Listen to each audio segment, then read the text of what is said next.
Hello, pretty woman! Hello, hello! Hey, je suis super contente encore une fois de vous retrouver dans un tout nouvel épisode de podcast. Aujourd'hui, ben, c'est pas une surprise pour personne. On va continuer dans le fond avec la dernière blessure de l'âme qui est la blessure de trahison. Fait qu'on va avoir vraiment fait le tour des 5 blessures. À partir de là, je t'invite vraiment à aller voir ben, clairement, tu sais, c'est sûr que c'est pas comme en coaching avec moi, là. Si tu t'inscris dans le Révèle-toi, tu vas voir qu'on va vraiment plus en profondeur. Ouais, pardon. Dans chaque blessure, on va vraiment voir qu'est-ce qui ressort, c'est quoi les mécanismes de défense, et cetera, les émotions, blablabla. On va aller voir tout ce qui est à aller travailler et on va déprogrammer, évidemment, les blessures, les croyances limitantes au niveau du subconscient, au niveau de l'ADN et tout et tout. Mais je voulais quand même vous offrir comme la base finalement, donc vous parler de toutes les blessures pour que vous soyez quand même capable de prendre conscience de premièrement que les blessures sont présentes en chacun de nous. On possède encore 5, encore une fois, je le répète, mais on possède 4 des 5 blessures de l'âme. Si tu es d'une chanceuse comme moi puis que tu as les 5, ben c'est ça. Ça t'en fait une de plus à travailler. La 5e qui est l'humiliation que pas tout le monde a. Et mais c'est ça, dans le fond, l'idée, c'est vraiment d'être, tu sais, la première, la base d'une transformation, c'est la conscience. Si t'es pas consciente que tu as des croyances qui te limitent, si t'es pas consciente que des gens négatifs autour de toi, que tu as des habitudes qui ne te servent pas, tu pas consciente de tes patterns, de tes comportements, t'es pas consciente de tes pensées, et cetera. C'est le même principe avec les blessures. Si t'es pas consciente de tes blessures, comment peux-tu aller les travailler? Et en prenant conscience que tu portes en toi ces blessures-là, d'aller voir quels sont les mécanismes que ton ego fait surgir en toi, qui te fait surréagir ou whatever, qui te fait réagir, surréagir, fuir, qui te fait mettre dans le contrôle, qui te met hors de toi, et cetera, et cetera. Fait que c'est important de prendre conscience de ça pour être en mesure de pouvoir aller, premièrement, prendre conscience quand ces mécanismes de défense-là vont apparaître dans ta vie, quand ils vont surgir, parce que ils peuvent surgir dans certaines situations, que ce soit dans ton travail, dans ton milieu familial, dans ton couple, dans tes relations amicales, dans whatever, toutes les sphères, tous les domaines de ta vie. Ben, il y en a certaines qui vont primer plus que d'autres. Fait que c'est d'en prendre conscience aussi de voir qu'est-ce qui les déclenche. Parce qu'il y a bien beau que tu as une blessure que tu as pas vécue, ça fait des années, tu es allé la travailler, ben peut-être qu'à un moment donné, une personne va juste dire un commentaire, une chose ou qu'une situation qui va arriver ou que tu vas sortir de ta zone de confort ou whatever, qu'il va y avoir du changement, puis ça va s'éveiller en toi. Et là, tu vas être confronté à revivre cette blessure-là. Et by the way, tant aussi longtemps que tu n'es pas allé travailler sur ces blessures-là, ben clairement, ils sont allés, ils sont allés adresser et toujours commencer avec celle qui a le plus d'intensité, celle qui dérange le plus présentement dans ta vie. Fait que vraiment d'aller les prioriser comme ça. Fait que je t'invite à aller voir là, après, quand on aura fait le tour de cet épisode-là, finalement, de cette dernière blessure, la blessure de la trahison. Quelle est la blessure qui prime le plus? Est-ce que c'est la trahison? Est-ce que c'est le rejet, l'abandon, l'injustice? Il y en a un autre que j'ai pas dit. L'humiliation. Et d'aller commencer par celle-là parce que, tu auras bien beau vouloir faut faire tous les changements en même temps, aller travailler tous les traits de ta personnalité, tous tes mécanismes de défense, ça sert à rien si tu en fais trop en même temps, tu vas fucker ton système nerveux, tu vas le kicker in, puis finalement, il y a rien qui va fonctionner. Fait que, essaye pas de micromanager puis de tout travailler en même temps. Ça marche pas, c'est vraiment d'y aller une étape à la fois. L'idée, c'est pas ici de te taper sur la tête parce que ça te fera jamais avancer nulle part. C'est vraiment de juste en être consciente, d'observer quel genre de pensée est-ce que tu entretiens, qu'est-ce qui te fait réagir d'une certaine façon, à quel moment est-ce que tes mécanismes de défense embarquent, tes mécanismes de survie dans le fond, et de pouvoir aller travailler là-dessus doucement, à ton rythme à toi. Évidemment, si tu veux aller plonger plus en profondeur, ben, Révèle-toi est un programme où est-ce qu'on va vraiment plonger dans toutes, en fait, on va déprogrammer toutes les croyances qui te limitent, toutes celles qui se mettent en travers de ton chemin. Finalement, c'est toi-même qui se met en travers de ton chemin, mais on va déconstruire toutes tes barrières mentales. On va déconstruire aussi au niveau de l'ADN, du transgénérationnel, des blessures. Finalement, tout tasser de ton chemin, t'apprendre à te tasser de ton propre chemin pour être en mesure de te permettre, premièrement, de te révéler, de briller, de prendre conscience de qui tu es sans tous ces masques-là, sans essayer de plaire aux autres, en sortant de la peur de juger, etc., etc.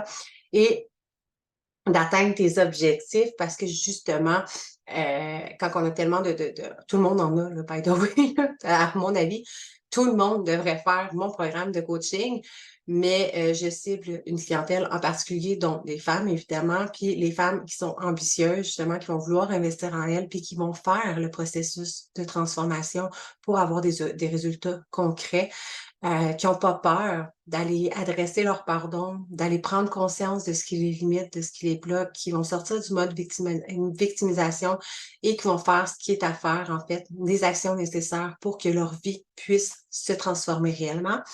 Donc, mais tu sais, en tant qu'humain, on a toutes des croyances qui nous bloquent, qui nous limitent, qui nous empêchent d'avancer. Puis souvent, on pense travailler, c'est ça qui est bien drôle, ben c'est drôle, c'est pas drôle, mais souvent, on pense travailler sur une blessure, puis on se dit, ah, je sais, j'ai telle croyance inconsciente, mais dans quelle croyance limitante, mais souvent, c'est qu'il y en a une ou plusieurs autres qui sont rattachées, qui sont à la base, et c'est celle-là qu'il faut aller travailler. Mais comment c'est possible d'aller travailler celle-ci? Parce que c'est dans ton subconscient. Donc, ce que je t'enseigne, c'est comment y arriver, justement, comment aller déterrer ce qui est au fond de ton subconscient et de pouvoir aller reprogrammer ton cerveau de manière à avoir de nouvelles, de nouveaux schémas de pensée, des nouvelles croyances qui vont te propulser par l'avant, qui vont faire en sorte que tu vas pouvoir manifester, atteindre tes désirs, tes objectifs, tes rêves, etc. Bref, donc, qu'est-ce que je voulais dire avec ça? Mon nez pique encore aujourd'hui, c'est très fatigant pour ceux qui me regardent sur YouTube. J'ai comme le petit nez qui pique. Bref, si quelqu'un sait qu'est-ce que ça veut dire, vous me le direz, venez m'écrire. J'ai mon petit nez qui pique. Le corps parle, hein? J'ai aucune idée qu'est-ce que ça veut dire. La seule affaire que j'entends depuis que je suis petite, c'est quand t'as le nez qui pique, c'est un fou qui pense à toi. Bref. Donc, dans l'épisode de la semaine passée, je vous avais dit aussi que je vous reviendrai sur ma retraite de tantrisme avec mon amoureux. J'ai décidé de vous faire attendre un petit peu. J'ai envie de vous faire mijoter pour la simple et bonne raison que je voulais aussi vous revenir sur, c'est vrai, j'ai eu un rendez-vous, la constellation familiale que j'ai vécue. Et j'ai pas envie de vous en parler tout de suite aujourd'hui. Premièrement, parce que ça fait un très long épisode, tu sais, en sachant déjà qu'en allant parler des blessures, c'est plus ou moins 45 minutes à 1 heure, là, c'est que je me fie au dernier épisode. Puis aussi le fait que j'ai envie de vous garder des petites surprises, de me garder des sujets pour des pour des prochains épisodes. Je me dis, tu sais, tant qu'à vous parler vaguement de mon expérience de ma retraite de tantriste, j'ai envie de vraiment vous en parler, c'est comme plus en profondeur, puis de vous parler de qu'est-ce qui est réellement le tantra, le tantrisme, chose qui m'a été plus qu'enseignée en fin de semaine. Euh, et aussi, constellation familiale, tu sais, tant qu'à juste vous dire ce qui s'est passé, ben je vais vraiment revenir, tu sais, sur une explication de qu'est-ce qu'est une constellation familiale, voyons, je veux te le dire, et ça sera des prochains sujets qu'on ira explorer ensemble. Hem, Fait que c'est pas mal ça. Sinon, j'ai eu ma certification de Reiki hier, Reiki 1, Reiki niveau 1 et niveau 2. Fait que je vais pouvoir passer maintenant au Reiki niveau 3 et après ça, devenir maître Reiki, pouvoir l'enseigner, le pratiquer et l'enseigner, évidemment. Autre chose, fait que ça sera ça, ça aussi, ça va sûrement être un épisode de podcast, de pouvoir vous parler du Reiki, des annales akashiques, plein de choses comme ça. Dans le fond, c'est tous des sujets, je me suis dit, je veux vous les diviser en plusieurs épisodes, tant qu'à tout, vous shooter ça d'un épisode, puis que ça soit extrêmement long ou que ça soit pas, tu sais, en lien avec le reste. Bref, fait que vous allez devoir attendre. Vous allez malheureusement devoir continuer de m'écouter. Si vous voulez savoir la suite, j'ai-tu autre chose à ajouter avec ça? Je pense que non! Il y a rien qui me vient momentanément. Je pense que j'ai fait le tour pas mal de tout ce que j'avais envie de vous dire. Donc, on va y aller sans plus attendre avec la dernière blessure. Donc, la blessure de la trahison. Celle-là, c'est la blessure en fait, mon doux Seigneur, je vais prendre une gorgée puis je vais espérer que la parole me revienne. Mm. Je parle tout croche. Évidemment, j'ai fait plusieurs lectures akashiques encore. Ça va faire comme 3 semaines que je fais énormément, énormément de lectures akashiques. J'ai arrêté mon offre de lecture gratuite parce que là, j'ai fait le tour. Puis parce que j'ai besoin de retrouver mon énergie. Puis hier, en plus, j'ai appelé ça un examen, là, mais c'est une initiation Reiki 1 et 2 pour avoir ma certification. Fait que c'est ça, j'ai besoin de me retrouver puis de me réapproprier mon espace, mon temps, et cetera. Donc, c'est ce qui fait aussi que je me perds un peu dans mes mots, que je suis un petit peu fatiguée puis que je m'enfarge dans ma langue, même si c'est un peu naturel chez moi. OK, fait qu'on y va avec le masque du contrôlant. La trahison, c'est vraiment tu as porté un masque de contrôlant. Ça veut dire que tu es beaucoup dans le contrôle. On s'entend, c'est un besoin de tout contrôler, que ce soit ton environnement, les autres, ton horaire, tout, tout, tout. Te contrôler, contrôler ton apparence physique. Fait que ça va être beaucoup ça qu'on va voir. Le besoin qui est insatisfait, en fait, c'est vraiment de ne pas avoir confiance en soi ni en l'autre. Évidemment, parce qu'on s'est senti trahi à un certain moment de notre vie ou à plusieurs moments. Le sentiment négatif que la personne peut ressentir plus fortement, c'est vraiment un sentiment de peur et ou de jalousie. OK? Ça ne veut pas dire que tu portes la blessure, qu'elle prenne super gros puis que tu es nécessairement jalouse. OK? Fait que t'en prends, t'en laisses encore une fois. Les peurs que tu peux exprimer, dans le fond, ressentir, c'est vraiment d'être trahi. Et évidemment, on parle de la blessure de la trahison, hein, ça fait tout son sens. De plus pouvoir faire confiance, avoir le sentiment que tu ne peux plus pouvoir faire confiance aux autres, de plus pouvoir faire confiance à personne. La peur d'être trahi encore à nouveau. Le sentiment que chaque fois que tu as accordé ta confiance aux gens que tu aimais, ben, ils t'ont toujours trahi au final. La peur de ne pas pouvoir compter sur les autres, le sentiment de juste pouvoir compter sur toi-même. Tu sais, la fameuse phrase: «On est toujours mieux servi que on est jamais mieux servi que par soi-même, que soi-même». La crainte de faire profiter de soi, dans le fond, souvent par le sexe opposé. Donc, tu sais, là, étant donné que vous êtes toutes des femmes à m'écouter, j'ai vu qu'il y avait quelques hommes, mais principalement les femmes, donc par le sexe opposé. Fait que, tu sais, la peur que l'homme profite de nous, souvent en relation amoureuse, notre père ou whatever. Ou même notre, voyons, je vais te le dire, notre boss ou quoi que ce soit. Fait que c'est vraiment souvent, avec, le sexe opposé, mais ça peut, se retrouver aussi là, par rapport aux femmes également. Ne veut pas parler c'est une personne qui ne voudra pas vraiment parler de ses failles, ses faiblesses. C'est une personne qui va détester les imprévus et qu'on défasse ses plans. C'est qui va avoir besoin de prévoir pour mieux contrôler et ça, je me reconnais énormément, énormément là-dedans. En tout cas, l'ancienne version de moi, l'ancienne Christelle, avait beaucoup, beaucoup, beaucoup, beaucoup ce problème-là. Mon doux Seigneur, puis mon chum, il a travaillé fort là-dessus, en tout cas. Ouais, j'étais extrêmement, extrêmement dans le contrôle. Non, c'est toujours, dans le fond, hey, pour vrai, là, moi, qu'on défasse mes plans, là, si mon horaire était puis tu sais, j'en ai parlé dans plusieurs épisodes, là, mais tu sais, comme, heu, anciennement, c'était vraiment avant d'avoir mes enfants, tu sais, j'ai comme cassé le pattern je dirais à mon fils, mais clairement, je détestais en fait, quand j'étais enceinte de lui, j'ai commencé à travailler sur cette blessure-là. Je me rappelle, on partait, en Gaspésie, c'est au Nouveau-Brunswick, en Gaspésie, je me trompe tout le temps. Anyway. On partait pack-sac, puis là, j'étais super inconfortable avec l'idée de partir sans contrôler avec mon chum. Là, j'étais comme: «OK, mais on va dormir où? On va-tu réserver des hôtels à l'avance? On va aller où? On va faire quoi?»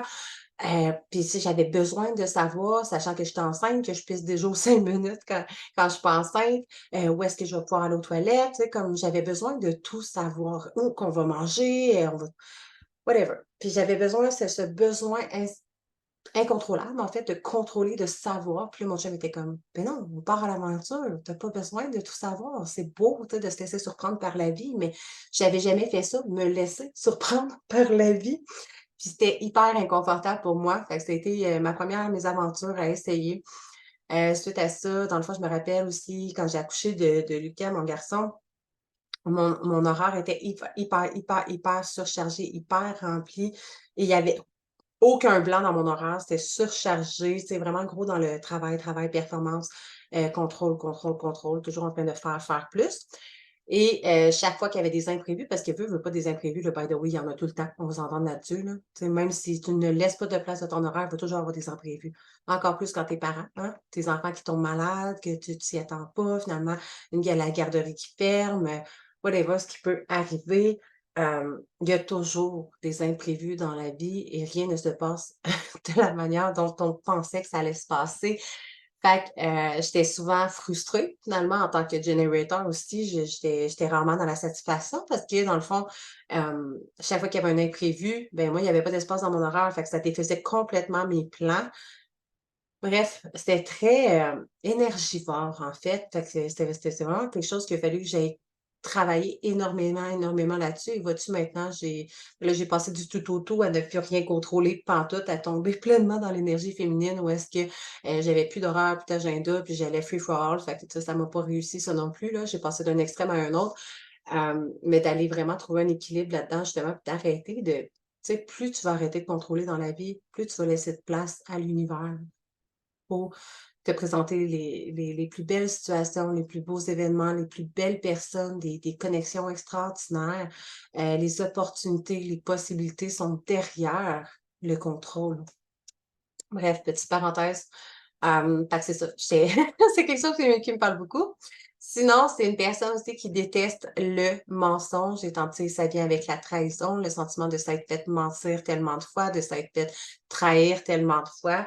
Fait que l'honnêteté est vraiment, un trait une valeur fondamentale et ça, clairement pour moi, mais ça, c'est ça, c'est une blessure qui est remontée à très, très, très, très loin. Je me suis sentie trahie, en fait, tellement de fois que, pour moi, l'honnêteté puis ça peut être aussi banal que je me rappelle quand j'étais petite, tu sais, en tant que parent, là, on en tout cas, moi, je travaille très fort là-dessus, à pas donner de faux espoirs à mes enfants parce que je me rappelle à quel point ça m'a blessée puis ça m'a joué à l'intérieur sans même que, tu sais, j'en étais pas tant consciente puis je l'ai comme, compris plus tard, mais tu sais, un enfant qui se fait dire: «Ah, on va faire telle chose, telle journée», puis finalement qu'à la dernière minute, ben, c'est pas ça qu'on fait ou: «Ah, je vais t'offrir telle chose» ou tu sais, de te faire dire quelque chose et que finalement la personne ne maintient pas son engagement, ne tient pas sa parole. Ben, moi, c'est dans des petites, petites choses comme ça qu'au final, je me sentais toujours trahie. Fait que ça peut être des trucs comme ça et pour moi, très, très important, c'est une valeur première que lorsque je dis quelque chose et que je m'engage envers quelqu'un, je maintiens mes engagements. Fait que ça, c'est quand même resté parce que c'est ça, je sais à quel point, tu sais, ça peut surtout pour les enfants, en fait, que ça peut venir jouer, tu sais, de se sentir trahi à ce niveau-là. Fait qu'il y a un besoin aussi de se sentir spéciale et importante, peur de la séparation, de la dissociation, sentiment, dans le fond, qu'on va ressentir beaucoup à l'intérieur de nous. C'est un sentiment de dévalorisation et de culpabilité, tu sais, comme si l'autre nous trahit, ben, c'est parce qu'on n'a pas assez de valeur, qu'on n'est pas assez importante, puis on va culpabiliser comme si c'était de notre faute. Alors que c'est pas du tout ça finalement, mais ça vient avec, cette blessure-là, un sentiment négatif qu'on peut ressentir très fortement à l'intérieur de nous. Dans le fond, dans les tu sais, le vocabulaire, les façons les demandes que la personne peut faire souvent, c'est, tu sais: «Tu es vraiment sûr que je peux compter sur toi? Tu es sûr que tu vas le faire?» Tu sais, quand que c'est ça, quand on porte beaucoup cette blessure-là, de le répéter, tu sais: «Tu es sûr que ça va être correct? Tu es sûr là que ça que tu vas le faire? Tu es sûr que ça te dérange pas là? Tu es sûr là que je peux compter sur toi?» Tu sais, on se sent insécure d'accorder notre confiance à un autre, de sentir qu'on dépend, qu'on demande un service à quelqu'un parce qu'on a peur que cette personne-là ne maintienne pas ses engagements et qu'elle nous trahisse finalement, voyons, je cherche un mot que je n'arrive pas à trouver, qu'elle nous déçoive et qu'elle nous trahisse. On va y aller comme ça.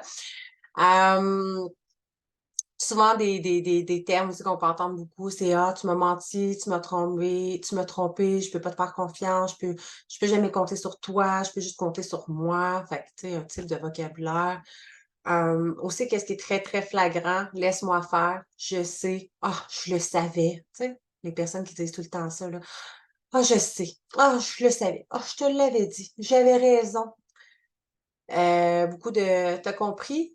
tu compris, tu sais, quand écoute-moi, t'as compris, tu peux me faire confiance, tu sais, de vraiment, appuyer sur le mot confiance. Tu peux me faire confiance? Ah, j'ai pas confiance. Tous les mêmes, tu sais, souvent ça peut être, tu sais, d'avoir l'impression, tu sais, quand ton père, tu sais, souvent ça va être avec les hommes, cette blessure-là. Fait que, tu sais, tellement souvent ton père, ton beau-père ou les hommes autour de toi t'ont tellement trahi que, souvent tu vas généraliser en disant: «Ah, les hommes sont tous pareils. Ah, c'est tout pareil». Tu sais, il y a un de tes chums qui va t'avoir trompé: «Ah, les hommes sont tous pareils», hein. Fait que, tu sais, c'est facile de généraliser et quand on perd cette blessure-là, ça peut être un beau patois, une phrase qu'on dit, beaucoup dans le vocabulaire. Fait que la façon de parler, en fait, ça va être vraiment une voix qui est forte puis, qui porte loin, en fond, une voix, qui contrôle. Fait que c'est ça. Je peux pas vraiment mieux l'expliquer, mais tu sais, c'est ça, une personne qui est contrôlante, tu sais, juste parce que je pense à quelqu'un, hem, OK, je l'ai dit-tu? Je l'ai dit pas? Je vais le dire, là, mais tu sais, je n'aimerais pas nécessairement la personne, mais souvent, la personne appelle, tu vois, c'est difficile de pas dire le nom, là, mais bref, la personne va appeler, mettons, mon chum ou moi ou n'importe qui, et il va pas demander: «Ah, tu sais, telle journée, est-ce que ça serait possible pour toi, tu sais, de venir m'aider pour telle affaire?» C'est: «Non, telle journée, tu viens. J'ai décidé qu'on fait un souper en fin de semaine, arrange-toi pour être là». Tu sais, c'est un bel exemple. Bref, il y a une personne qui m'est venue en tête et par respect, je ne la nommerai pas, mais tout ça pour dire que, tu sais, ça peut être un exemple. C'est une personne qui, tu sais, dans le contrôle. C'est: «J'ai décidé, on fait ça, c'est tout». Puis, tu sais, comme tu pas d'opinion à donner, puis, tu sais, souvent, va te demander ton avis, mais la décision est déjà prise. Fait que, dans le fond, elle se fout un peu de ta réponse. Globalement, là, c'est pas mal ça. Hem, Fait que c'est une façon, en fait, trait de caractère qui nous contrôle pour avoir le pouvoir. Tu sais, dans le fond, ce que ça fait, c'est vraiment la blessure de trahison, c'est qu'on va venir contrôler très inconsciemment, là, tu sais, ça se passe dans notre subconscient, en fait, dans notre corps, mais on contrôle pour sentir qu'on a le pouvoir quelque part, puis qu'on ne se fera pas trahir encore, puis que personne va se foutre de nous, puis qu'on tu sais, pas avoir encore ce sentiment-là à l'intérieur de nous. Ça va être souvent des personnes qui sont très manipulateurs, des manipulatrices, qui vont crier, pleurer, qui vont faire du chantage, bouder, mentir, séduire, se plaindre. Des personnes qui sont très intolérantes, exigeantes avec ceux qui sont trop lents.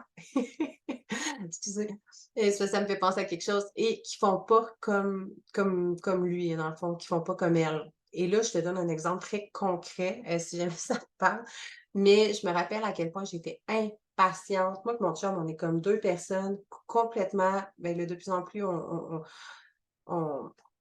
on connecte énormément, puis on se ressemble de plus en plus, puis on a des passions, des buts, plus, alignés, mais on est quand même deux personnes à traits de caractère complètement différentes et moi, je suis une personne qui est beaucoup dans l'action, qui est beaucoup dans l'énergie, là, je suis toujours tu sais, en dehors de la blessure d'être parfaite, de contrôle ou quoi que ce soit, je suis une personne qui est énergique, j'ai de la misère à rester assise devant la télé.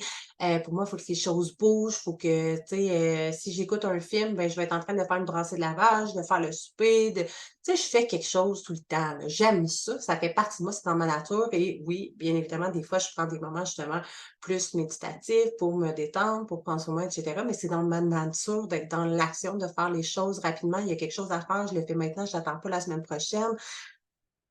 Bref. Fait que, j'avoue que ça venait tellement me chercher au début. Chaque fois que je demandais à mon chum de me rendre un service, de m'aider ou quoi que ce soit, et c'était extrêmement, à mes yeux, selon ma perception, je trouvais ça long. J'étais là: «Mon Doux Seigneur, on peut-tu s'activer? On peut-tu faire ça plus vite?» Tu sais, des fois, on faisait comme un gros ménage, je sais pas moi, j'ai gazebo qui me vient dans la tête là, mais, du cabanon, de n'importe quoi. Puis là, tu sais, comme j'avais déjà fait le trip de ce que lui avait à faire, pendant que lui, comme il y allait doucement, ben chill. Et ce que je veux dire, c'est qu'en fait, c'est tout à fait correct. Puis, tu sais, là, je me raconte puis je ris parce que ça venait me chercher à l'époque. Ça venait vraiment me chercher parce que je portais beaucoup cette blessure-là. Fait que, tu sais, comme je te dis, je les ai toutes travaillées avant de les enseigner finalement, mais puis je continue de travailler dessus. Mais c'est ça, ça venait tellement me chercher. Je dis: «Voyons donc, tu sais, il est donc bien lâche». Moi, j'associais ça à de la lâcheté, de la lenteur, de la paresse. Hem Et c'est juste de comprendre qu'on est tous des êtres humains, qu'on est tous complètement différents. Puis, chacun, on a notre vitesse aussi, chacun a notre beat, on a notre façon de faire les choses et que tout est parfait au final. Puis aujourd'hui, mais mon chum, il est pas plus vite, hein. Il est pas plus, tu sais, c'est comme je t'ai dit, c'est dans sa nature. Lui, il est capable de passer une semaine entière à regarder la télé, puis, il y a pas de problème avec ça. Ben, un peu plus parce que, il a plongé vraiment dans le développement personnel puis la spiritualité.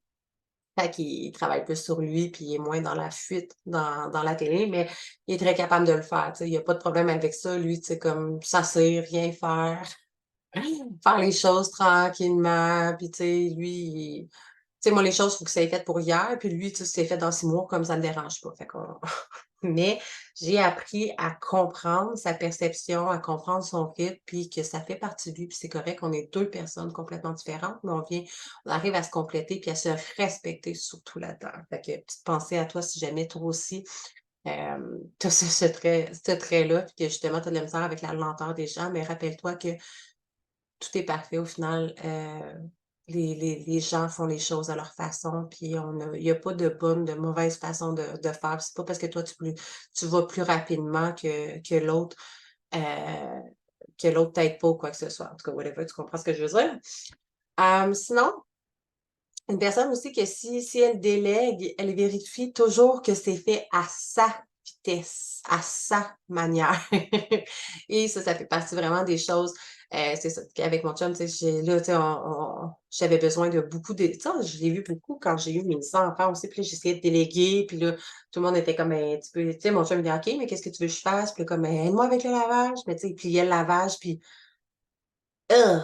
Ah que ça venait me chercher par en dedans, là, c'était comme c'était pas assez bien plié, c'était pas assez vite, c'était comme, tu sais: «Ah, c'est correct, finalement, je vais le faire». Tu sais, comme, à un moment donné, lâche prise sur comme l'autre personne, tu sais, tu acceptes de l'aide, tu demandes de l'aide, c'est parfait, mais accepte que ce soit pas fait à ta façon, que ça soit pas fait à la vitesse à laquelle tu aimerais. L'important, c'est que ce soit fait, puis c'est tout, là. Puis maintenant, tu sais, si tu savais à quel point je m'en fous, tu sais, avant, mes serviettes devaient être toutes bien pliées, mon linge devait être tout bien plié, puis pourtant, qui c'est qui le voit? Je veux dire, il est rangé, on s'en fout, là. Ça a pas d'importance, mais il a fallu que je travaille énormément là-dessus. Hem, fait que c'est ça. Ça va être une personne aussi qui va être très sceptique, très impatiente, qui se sent facilement responsable des autres, de tout, qui s'en met beaucoup sur les épaules, qui comprend et agit très vite. Donc très impulsif, une personne très, très, très impulsive, qui va sauter trop vite aux conclusions souvent. Tu sais, des fois, tu peux avoir une conversation avec une personne, puis étant donné que tu as cette peur-là, cette blessure inconsciente d'être trahi, ben, tu peux sauter très, très vite aux conclusions que la personne est en train de juste te dire quelque chose, puis toi, tu es en train de partir, tu te fais une montagne, puis finalement, ben, ce qu'elle allait dire, c'était pas ça pantoute, tu sais. Une personne aussi qui s'attache à l'engagement, qui doute de tout, doute de se sentir utile. Ben, dans le fond, la stratégie de mécanisme de défense, stratégie de survie, en fait, c'est une personne qui va faire tout soi-même, qui accepte pas de tu sais, la personne peut se plaindre souvent que: «Ah, ben là, j'ai tellement de choses à faire, puis là, il y a personne qui m'aide, na mais la personne ne veut pas déléguer. Et c'est un peu comme je te disais avec mes serviettes, tu sais, j'avais beau demander, c'est la même affaire pour tout, là. Je demandais mon chum, il m'aidait avec la balayeuse, finalement, je le repassais en arrière de lui parce que je trouvais qu'elle passait donc du mal. Les serviettes, le linge, même la faire à souper, je lui demandais, là, j'étais là, ah, tu sais, comme je le trouvais tellement pas rapide, je dis: «Voyons, si j'attendrais pas 4 heures qu'il finisse de faire à souper», tu sais. Là, j'étais un peu intense dans ce que je dis, là, mais tu sais, ce qui me prend tu sais, 15 minutes à faire, lui, va peut-être lui prendre une demi-heure, 45 minutes ou tu sais, des choses comme ça. Fait que j'étais tout le temps dans: «Ah, c'est correct, je vais le faire moi-même, tu sais, ça va être plus vite, ça va être mieux fait». Mais si tu à un moment donné, c'est sortir de ce mode de contrôle-là aussi, puis sortir de lâche prise. C'est comme surtout en étant maman, là, ça a été vraiment quelque chose de très pertinent à aller travailler parce qu'à un moment donné, tu sais, on a tellement, surtout les femmes, tu sais, on a tellement de charge mentale de penser à, que ce soit de payer les comptes, que ce soit d'aller faire l'épicerie, de faire la popote, de faire le ménage, faire manger, faire le popote, faire le ménage, ça va même affaire, mais bref, tout ce qu'on a à faire, accomplir, à penser, exécuter, sans compter les devoirs, les enfants, aller chercher les enfants, blablabla, les bains, les ci, les ça, tu sais, puis le travail, entrepreneuriat, si tu es entrepreneur, tu as des employés ou peu importe la vie, on a tellement de choses à penser, à faire, qu'à un moment donné, il faut juste apprendre à déléguer, tu sais. Puis déléguer, ben, ça veut dire accepter que l'autre personne le fasse à sa façon, puis que ta manière n'est pas plus extraordinaire que l'autre personne, puis que même si tes serviettes sont pas pliées au carré près, que ton linge est pas plié comme dans les boutiques, on en a rien à foutre pour vrai, là, comme lâche prise là-dessus, là. Si tu savais à quel point j'ai lâché prise là-dessus, puis qu'à cette heure, mon chum, je vais mettre, bon, principalement quand il est pas là, étant donné que je travaille à la maison, j'en fais beaucoup plus que lui, là, mais c'est parfait, tu sais, comme des fois, je vais arriver avec une brossette de linge, on va le plier en amoureux, on écoute un petit programme, tu sais, il va faire sa part, puis tu sais, je décroche sur le fait que son linge, il est plié tout croche, il est heureux comme ça, moi, je l'ai pas fait, ça m'a sauvé de l'ouvrage, ça a sauvé du temps, c'est parfait. Et c'est dans tout, c'est d'accepter de lâcher prise, de sortir de ce contrôle-là, en fait, puis d'accepter que les autres peuvent faire les choses à leur manière. That's it. Bref, j'avais besoin de le dire, hein? Donc, c'est aussi, stratégie de défense, c'est qu'une personne aussi qui travaille tout seul aussi pour pas être déçu. Fait que, la peur de qui aime pas beaucoup travailler en équipe parce que encore là, on n'est jamais mieux servi que par soi-même. Ça va être mieux fait si c'est moi qui le fais. Je vais être sûre d'avoir une bonne note, sur tes examens ou je vais être sûre que ça soit bien fait, de pas attendre après les autres, de pas dépendre des autres. Puis, tu sais, c'est vraiment la stratégie de défense pour ne pas se sentir trahi, en fait. C'est tout ce que ça vient refléter, c'est une blessure de trahison profonde. Fait que la personne qui veut toujours tout faire par soi-même, qui a beaucoup, beaucoup, beaucoup de difficultés à déléguer, demander de l'aide, qui va avoir de la misère avec la lenteur de l'autre ou le fait que la personne soit pas, aussi rapide, aussi bonne, efficace ou qu'elle fasse pas les choses à notre façon et une personne, souvent qui préfère travailler toute seule plutôt qu'en équipe pour être sûre de pas être déçue, que les choses soient faites à sa manière. Ça, c'est principalement ça, la blessure de trahison. Fait que si, ben, en fait, lorsque le schéma évolue de plus en plus et de plus en plus, donc, qui a été répété plusieurs fois, non seulement, tu sais, en étant plus jeune, mais aussi, au fur et à mesure, tu sais, je sais pas si tu as été trompé dans tes relations, tu as été trahi, même dans tes amitiés ou par une personne que tu aimais, une enseignante ou whatever, chaque fois que tu t'es senti trahi qu'on t'a trahi réellement, ça a vraiment renforcé cette blessure-là et plus le schéma a été renforcé, ben, ça l'amène des personnes qui sont dans la jalousie parce qu'ils ont peur d'être trahis, d'être trompés. L'amertume, ressentie par la déception, la frustration suite à trop d'attentes. On s'est tellement fait d'attentes, puis finalement, on a toujours été déçus, trahis, que ça crée vraiment un sentiment d'amertume à l'intérieur de nous. Des TOC aussi, des troubles obsessionnels compulsifs. La personne peut mettre aussi fin brusquement à une relation, excusez pour ma chaise encore. Voyons, je vais juste prendre une petite gorgée encore une fois. Donc une personne qui peut mettre, très rapidement, brusquement, fin à une relation, dans le fond, sans préavis, qui tu sais, la personne a tellement peur d'être trahie à nouveau qu'elle va comme se saboter une relation pour être sûre de comme se protéger finalement. C'est un mécanisme de défense. Hem, sa réputation est très importante, tu sais, elle accorde beaucoup de valeur à sa réputation, dans le sens où, qu'on sache qu'elle, elle est honnête, qu'elle, elle maintient ses engagements, qu'elle, elle est fidèle, qu'elle, tout est bien fait, puis que tout est parfait. Bref, sa réputation est vraiment importante à ses yeux. Fait tout pour convaincre les autres de sa forte personnalité, qui est pas en contact avec sa vulnérabilité et cherche à se montrer forte, en fait. C'est vraiment une personne qui va se couper, encore une fois, de ses ressentis, de ses émotions, hem, vraiment pour se montrer forte, toujours au-dessus de tout, toujours en ah, tu sais, moi, je suis toujours à la hauteur, toujours, tu sais, moi, c'est pas grave, ah, moi, ça va bien, même quand ça va pas bien, ça va bien, puis c'est pas grave, je suis capable d'en prendre plus, je suis capable d'en faire plus, et cetera. Ce type de comportement. Personne qui va performer aussi pour qu'on la considère comme étant responsable, hem, pas si répa c'est quoi? Pas si responsable. Dans le fond, en fait, la personne va accuser les autres et leur faire porter le blâme pour ne pas être accusée. Aussi une personne qui va tomber, qui va comme je vois ça un peu comme, c'était quoi le terme tantôt? hem, hey, je cherche le mot, aidez-moi quelqu'un. Vous pouvez pas m'aider, vous savez pas ce que je cherche? Bref, je vais continuer comme ça, puis peut-être que ça va revenir, mais tu sais, une personne qui va souvent en fait, elle cherche à être vue comme une personne qui est responsable, mais elle n'est pas elle ne s elle n'accepte pas sa part de responsabilité souvent.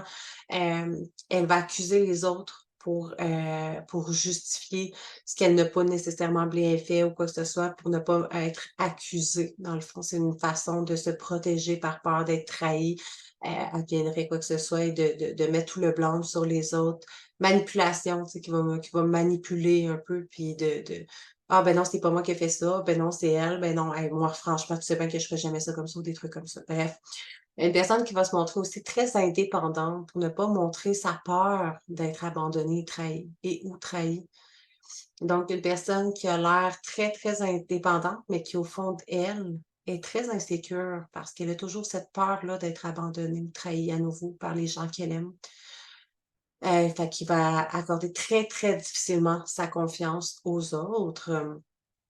Le type de corps, en fait, ça va être, tu sais, là, encore là, t'en prends ou t'en laisses, mais comme je te dis, souvent, quand la blessure prime plus que les autres, ben, ça va être souvent les traits de caractère qui vont sortir un peu plus, par l'apparence physique. Avec le corps, c'est vraiment un torse qui est bombé, des épaules qui sont plus larges, qui exhibent vraiment une force, un pouvoir. Tu sais, une personne qui a l'air comme solide, en contrôle, un regard qui est vraiment vif, intense, une voix, hem qui voit tout rapidement, tu sais, beh, ça me fait penser un peu à moi, mais qui voit tout rapidement. Tu sais, moi, si je rentre à la maison puis que quelqu'un a touché à mes affaires, beh, que ça a bougé, puis mon chum, il capote, mais je suis de même depuis que je suis petite, là, mais je vois tout. Tu sais, si tu as changé mon stylo de place, dans mon bureau, même s'il y en a 90 autres, je le sais.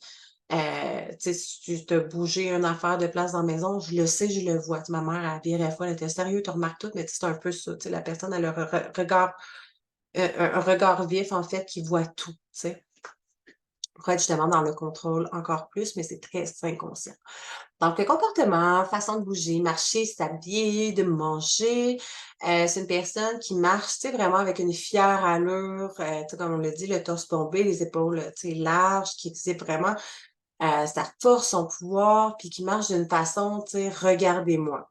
Puis, tu sais, clairement, tu dis pas ça nécessairement dans ta tête, là, ce que je veux dire par moi-même. J'ai déjà, travaillé ces blessures-là, je me disais pas en marchant: regardez-moi», mais c'est juste comme qu'il marche en vraiment pour montrer qu'elle est forte, qui veut pas se montrer, faible et vulnérable. Fait que, une personne aussi qui surveille et qui regarde partout, partout, partout autour d'elle, tout autour en même temps, qui peut avoir souvent des vêtements de couleurs vives. Sinon, puis là encore là, tu prends ou tu laisses là. Fait que c'est vraiment de voir à quel point tu as des aspects de tes patterns puis des mécanismes de défense qui ressortent. Là, l'apparence physique, tu sais, c'est ça. Bref, donc maladies, symptômes, blocages, ça va être beaucoup les articulations, épicondylite, tendinite, arthrite et là, ça me fait énormément rire parce que j'ai épicondylite, tendinite et tunnel carpien aux 2 bras. Puis je fais de la retraite aux genoux. Hey, c'est-tu pas drôle ça, rien qu'un peu? Bon, système digestif, en fait, on a le foie et des problèmes au foie et des problèmes d'estomac. Beaucoup de gastro-entérite aussi que la personne peut faire, soit des diarrhées, impuissance sexuelle, de l'agoraphobie, de la spasmophilie et herpès buccal, dans le fond, comment on appelle ça, l'herpès buccal, en fait? Ah Seigneur! Juste parce que je veux dire, je m'aurais c'est poche, hein, comme mot herpès buccal, tu sais, comme mais vous savez ce que je veux dire, là, c'est ça, l'herpès buccal, je sais qu'il y a un autre mot, là, quand tu ça, mais bon, je trouvais ça un peu plus chouette, plus cute de vous le dire, mais là, juste parce que je veux le partager, le mot ne me vient pas, là, mais je cherche encore, puis ça me sert absolument à rien. Fait que c'est vraiment des tu sais, dans le fond, quand ton corps te parle, clairement des symptômes que ton corps va t'envoyer vraiment pour te faire part de cette blessure-là, ce sentiment de trahison et ça fait beaucoup de sens, là, dans dans mon cas, tu sais, épicondylite, tendinite et ben, l'arthrite mais principalement, tunnel carpien, tout ça est arrivé, je pense que j'en ai déjà parlé dans un ancien épisode de podcast là, mais, je me rappelle plus à quel moment, mais je disais que c'est arrivé au moment où est-ce que j'étais en train d'écrire, une lettre à ma mère, de vraiment me pardonner, libérer, de mettre mes limites, de couper un peu les ponts pour, c'est ça, mettre mes limites et cetera et à la fin de cette lettre-là, mes mains ont littéralement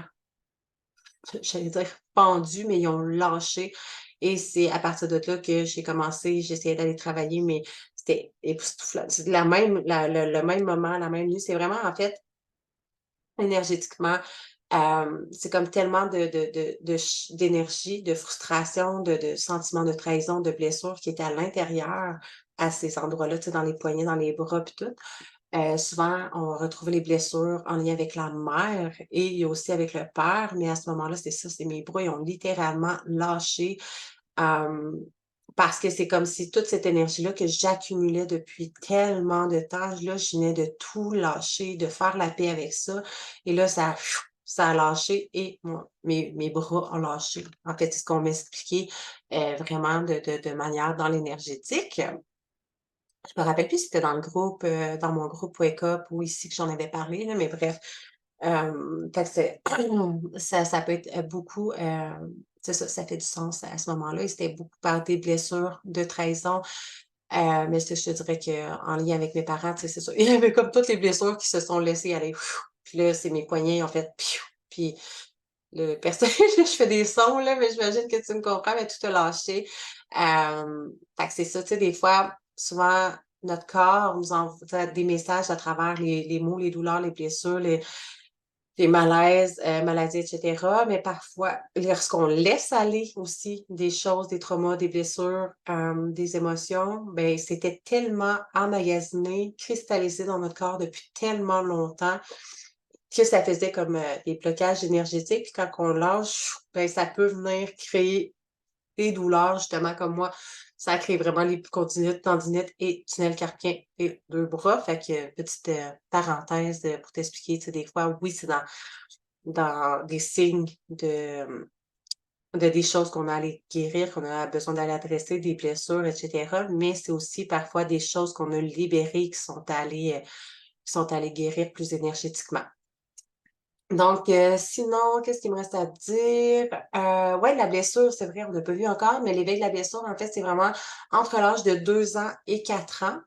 Donc, ça va être vraiment principalement par le parent du sexe opposé, mais tu sais, comme je t'ai dit, moi, quand j'écrivais cette lettre à ce moment-là, j'ai comme c'est vrai, il y a eu la réconciliation avec mon père aussi à ce moment-là. Fait que ça fait tout du sens, mais tu sais, comme, tu sais, on parle principalement de la personne du sexe opposé, là, mais clairement, tu sais, si tu t'es senti trahi par plusieurs fois par ta mère aussi, tu sais, c'est pas simplement avec ton papa, là, on s'entend, là? C'est comme avec n'importe quelle blessure, mais principalement, généralement, avec la personne du sexe opposé, donc ton père, que, c'était vraiment le sentiment d'avoir perdu confiance dans ce parent-là par des promesses non tenues, des mensonges ou des marques de faiblesse. Hem Puis, tu sais, c'est ça que je disais tantôt, tu sais, des promesses non tenues. Souvent, on promet nos affaires: «Ah oui, on va faire telle chose», puis finalement, on le fait pas, puis on maintient pas nos engagements. Beh, ça peut être aussi futile et subtil que ça. Puis plus ça se reproduit, plus la blessure s'amplifie, plus ça prend de place et ça peut être plus gros que ça, évidemment. Sinon, la personne qui a jugé, tu sais, souvent d'avoir jugé ces parents-là, de ne pas prendre ses responsabilités. Et ça fait du sens parce que je sentais tellement je me rappelle que je pensais tellement que mon père était irresponsable, mais je pensais tout à fait la même chose de ma mère, là. Fait que, tu sais, comme je te dis, moi, j'ai eu le package deal. Hem, en face, dans le fond, c'est un enfant qui a été déçu, qui a souffert de pas avoir, ses attentes d'attention comblées, qui s'est senti trahi et manipulé par ses parents, heu, qui dans le fond, ça a créé vraiment un sentiment de désillusion face à l'amour, d'un amour qui est possible, qui est loyal et absolu. Dans le fond, l'amour égale un peu la trahison finalement. Fermeture de cœur, vraiment une personne qui tu sais, dans le fond, l'impact que ça a eu, c'est vraiment d'aller se fermer littéralement le cœur, perte de confiance et de repères. L'amour qui a créé un sentiment d'amour qui est conditionné, fait qu'on finit par aimer l'autre s'il fait telle chose, s'il répond à mes besoins, s'il fait ce que je lui demande, si aimer à condition. Fait que c'est vraiment ça que ça vient créer à l'intérieur de nous. Une personne qui va exister beaucoup par le contrôle qu'il a sur les autres et ou sur son environnement. Fait que c'est vraiment le plus gros pattern, ça va être vraiment de devenir contrôlé tellement on s'est senti trahi et comme je te dis, ça peut être dans des petites choses, tu sais, comme de tes parents qui te promettaient que, vous alliez faire telle activité ou qu'ils allaient t'acheter telle affaire puis finalement ils ne maintenaient pas puis qu'ils vendent, tu sais. Ou ça peut être justement, tu sais, dans des relations que tu t'es senti trahi par, ta meilleure amie, après ça par ton chum, whatever. Mais tu sais, principalement, ça commence avec tes parents évidemment et après ça, plus ça a été répété, pire la blessure a pris plus la blessure a pris dans la place, plus le contrôle a pris dans la place, plus ton cœur s'est fermé et plus, tu as une perte de confiance dans le fond, en les autres. Donc, le chakra qui est allé voir, en fait, c'est vraiment, le chakra racine. Donc à chaque épisode, chaque blessure, je te parle du chakra qui est allé, adresser. Donc ici, c'est le chakra racine. Le chakra racine qui est relié vraiment au sentiment de sécurité, de se sentir en sécurité dans le monde 3D. Ici, maintenant, en tant qu'être humain, de se sentir en sécurité, d'être soi-même, en sécurité monétairement, financièrement, matériellement. Et c'est aussi un chakra très associé, tu sais, sécurité, c'est dans l'énergie masculine. Fait que ça fait tout son sens et meilleur moyen que je te dirais le plus simple vraiment d'aller travailler là-dessus, c'est encore là, comme dans les autres blessures, d'aller, visualiser en fait, une belle lumière rouge à la base je dirais au niveau du coccyx, à la base de la colonne vertébrale et de fermer tes yeux puis de voir vraiment une belle lumière rouge qui est comme au début plus petite, puis tranquillement, chaque inspiration,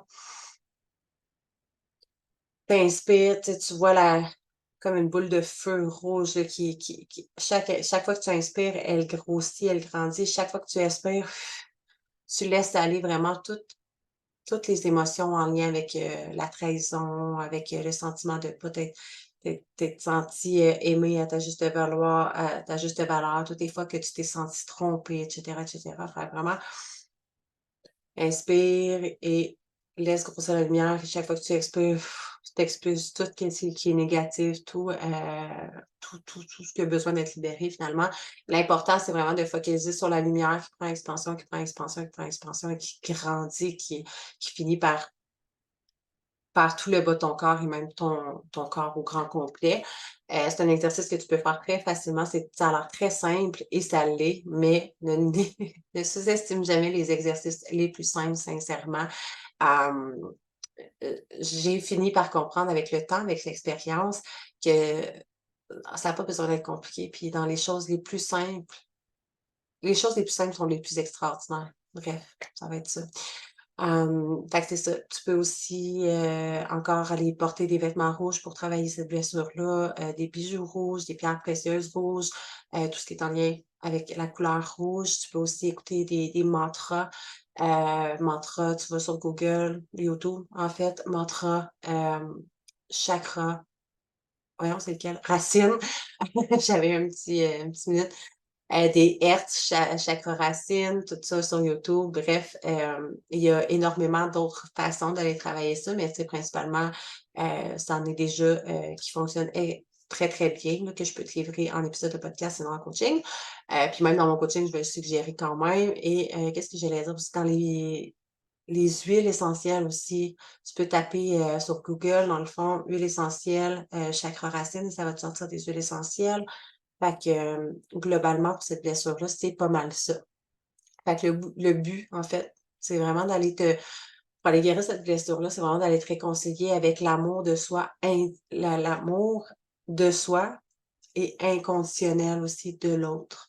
Sortir de la fusion de la relation objectale, dans le fond, avec, techniquement le père, là, mais le parent, la personne extérieure de la peur, du sentiment du rejet, de la peur d'être rejeté par l'autre, en fait, la peur d'être trahi par l'autre, de sortir, de se couper, se libérer de ça.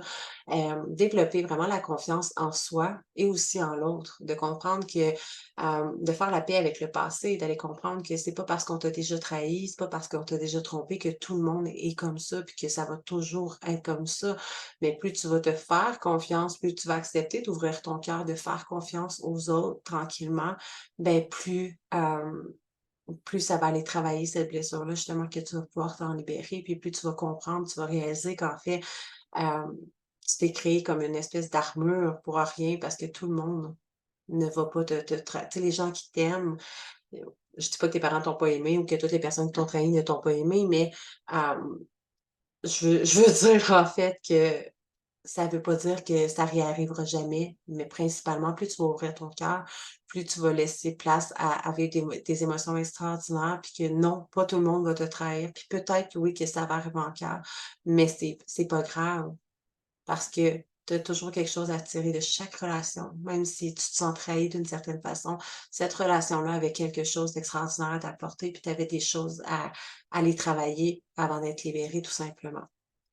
Fait que de vraiment les travailler, tu sais, beaucoup sur l'amour inconditionnel de soi et de l'autre, de réapprendre à te faire confiance, à faire confiance à l'autre, puis à vraiment ouvrir ton cœur et principalement les travailler, comme je te dirais, la manière la plus simple, à mon avis, c'est vraiment au niveau hem, du chakra, sacré, tu sais, c'est tellement simple d'aller visualiser une belle lumière rouge qui prend toute son expansion, de mettre des belles boucles d'oreilles rouges, des pierres précieuses rouges, et cetera.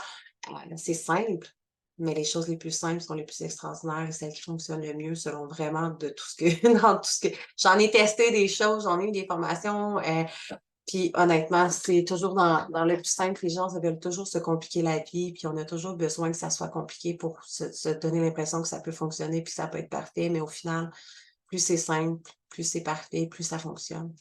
Fait que sur ça, je trouvais que c'était magnifique comme, mot de la fin. Hem, Fait qu'encore une fois, hésite pas à partager l'épisode, à me taguer, dans tes stories ou, ben, c'est ça, à me taguer dans tes stories, sous l'épisode pour que je puisse t'envoyer de l'amour, te remercier et te repartager à mon tour, à laisser une note 5 étoiles, à aller cliquer sur la petite, clochette, dans le fond pour pouvoir, recevoir à chaque fois qu'il y a un épisode, une émission qui sort, pour ne rien manquer, rester à l'affût. Même chose si tu m'écoutes de ma chaîne YouTube, de t'abonner à la page, pour être sûr de ne rien manquer également. Fait que tu vas toujours, recevoir comme, des petits pop-up là, des maudit que je cherche mes mots. Ah! Hem Bref, tu vas le savoir, hein, tu vas le savoir quand je vais faire un nouvel épisode et ben, évidemment, ça aide toujours le podcast et ma chaîne YouTube à se faire connaître davantage pour pouvoir aider encore plus le nombre de femmes possible à s'élever à prier. Alors sur ce, merci encore une fois d'avoir été là et je te souhaite une magnifique journée, matinée, soirée. On se dit à la semaine prochaine dans un prochain épisode.